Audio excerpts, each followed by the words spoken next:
बातचीत करें। आज रिलायंस की एजीएम हुई, उसमें बहुत सारे पॉइंट रखे गए, बहुत सारे एक्सपेक्टेशंस थे इन्वेस्टर्स के, जिस पर वो जानकारी चाहते थे। कुछ जगहों पे उनको निराशा भी हुई कि प्लेटफॉर्म्स की और रिटेल की लिस्टिंग के बारे में कोई अपडेट नहीं दिया गया। तो लेकिन बहुत सारी नई चीज़ें हैं जिनको भी हम समझने की कोशिश करते हैं। हमने ब्रेक से पहले आपसे कहा था कि न्यू एनर्जी बिजनेस को भी हम समझना चाहते हैं कि इसमें जो ग्रोथ ट्रिगर है। दीपन सर, न्यू एनर्जी एक बहुत नया बिजनेस है और उस पे कंपनी ने पहले 75,000 करोड़ का इन्वेस्टमेंट बताया था। गीगा फैक्ट्रीज लगेंगी, सोलर मॉड्यूल, पैनल्स, तमाम सारी चीज़ें, ग्रीन हाइड्रोजन। अभी एक और 75,000 करोड़ के कैपेक्स की बात की गई है, जो कि साइज ऑफ बैलेंस शीट को देखते हुए बहुत ज़्यादा नहीं है। इस पर आपका टेक क्या है? देखिए, आई थिंक ये हमेशा रिलायंस की स्ट्रैटेजी रही है that they go for new and new businesses.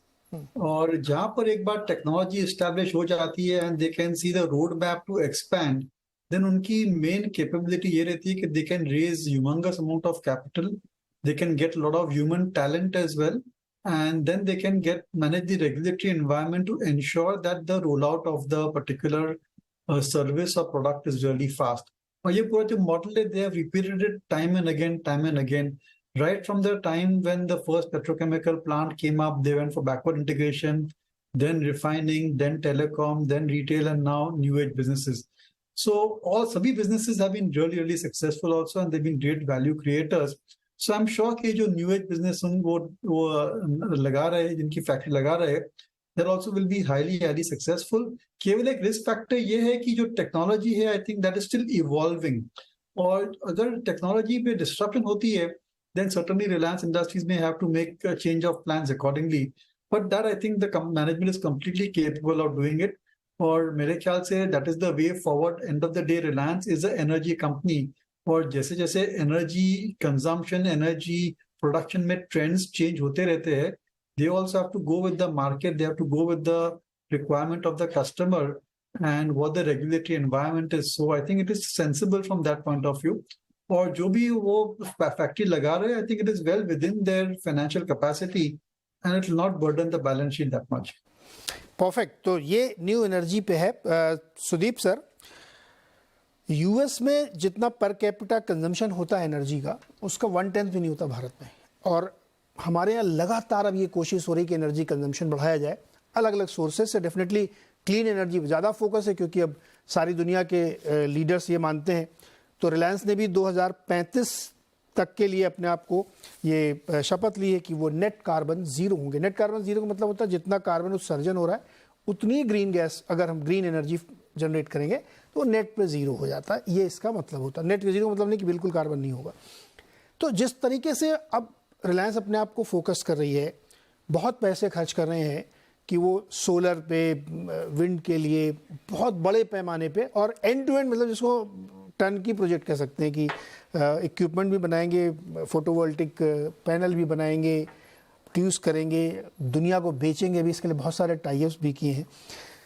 तो जो एक लोगों के मन में होता है कि यार ओरिजिनली तो ये एनर्जी कंपनी है, फॉसिल फ्यूल से शुरू हुई थी और वहीं पे अभी ये सबसे बड़ा कंट्रीब्यूशन है, लेकिन जो एक ट्रांसफॉर्मेशन है, जैसे कि आज कहा भी गया एजीएम के दौरान कि ये न्यू रिलायंस की तस्वीर आप देख रहे हैं, कैसे लेते हैं आप ये जो पूरा प्लान है इनका न्यू एनर्जी का?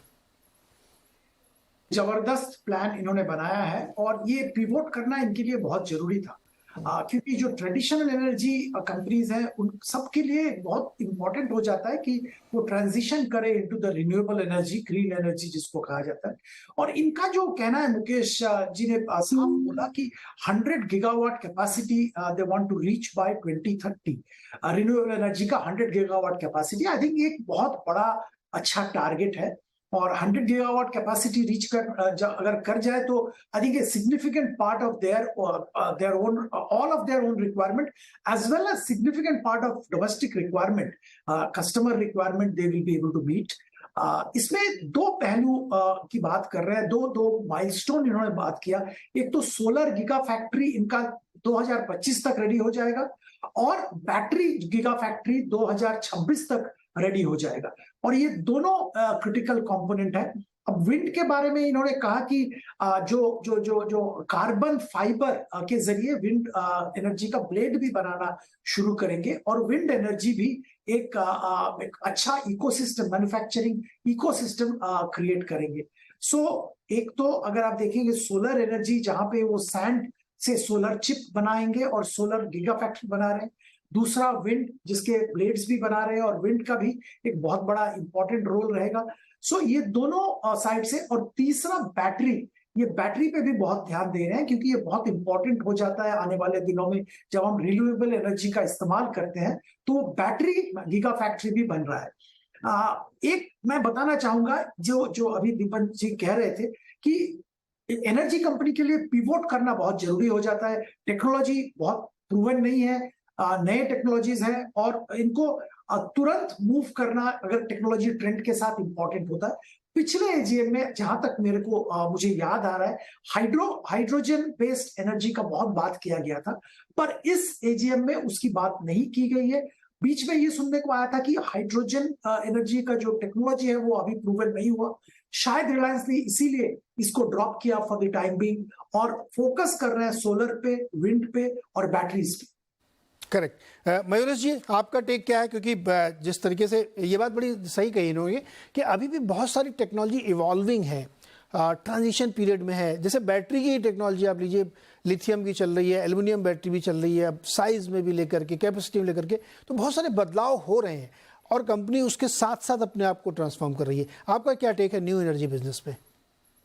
एब्सोल्युटली। तो I think just to add to Sudeep ji point, जो आई थिंक ट्रांजिशन हो रहा है अगले कुछ वर्षों में, और जैसी पूरी वर्ल्ड कार्बन न्यूट्रलिटी की तरफ बढ़ रही है, आई थिंक दो पहलू उभर के आते हैं रिलायंस के लिए। एक, I think if they are capable enough, और जो है Reliance of putting up 100 gigawatt hours in the next 5 to 7 years, I think एक बहुत सब्सटेंशियल पोर्शन जो ये कह रहे थे, जो हम एनर्जी इंपोर्ट करते हैं आज की तारीख में, आई थिंक वो अच्छी खासी कम हो जाएगी एंड हमारी dependence from a net importer से नेट एक्सपोर्टर हो सकती है। तो आज के तारीख में I think if you are probably looking forward कि अगले 5 से 7 वर्षों में with these capacities that will come through, solar में जो हम बात कर रहे हैं 25 तक बैटरी स्टोरेज बाय 26, और 5 सालों में जो 100 बायोगैस के आई थिंक जो प्लांट्स लगेंगे, कंप्रेस बायोगैस के, CBG, I think that is going to be extremely impressive in terms of fulfilling our energy needs. दूसरी चीज, आई थिंक जो ESG पैरामीटर्स पे रेटिंग्स होते हैं, जैसे ये ट्रांजिशन होगा एक अलग रेटिंग मिल सकती है रिलायंस को, as they will fulfil most parameters of being carbon neutral in the next few years. और अगर ये माइलस्टोन जल्दी हासिल करते हैं, जो कार्बन क्रेडिट्स इनको मिलते हैं, I think that can be substantial enough to be recognised on the P&L itself. तो मुझे लगता है आई थिंक जो ग्रीन एनर्जी की तरफ ट्रांजिशन है, steps in the right direction. Street मान के चल रहा था कि शायद एडिशनल केपेक्स अनाउंस हो ऑन दी एक्जिस्टिंग 10 बिलियन, यानी जो 75,000 करोड़ का केपेक्स इन्होंने अनाउंस किया था पिछले वर्ष, क्या इस पे एक एडिशनल केपेक्स अनाउंस हो रहा है? Absolutely right, and I concur with Sudeep ji and you as well, Neeraj ji. I think जैसे एनर्जीज में ही बदलाव आते जा रहे हैं, कहीं ना कहीं I think additional capex will be put on hold. ये एग्जिस्टिंग कैपेसिटीज पहले आएंगी, जैसे एनर्जी ट्रांजिशंस दिखते जाएंगे which is far more sustainable, शायद एडिशनल केपेक्स उसमें। करेक्ट। तो ये तो हम लोगों ने काफ़ी थ्रेडबेयर में डिस्कस किया, अलग अलग बिजनेसेस पे जिस पे बातचीत हुई, उसके अंदर की क्या डिटेलिंग है और कैसे वो ग्रो कर रहा है। अब एक बिग पिक्चर का सवाल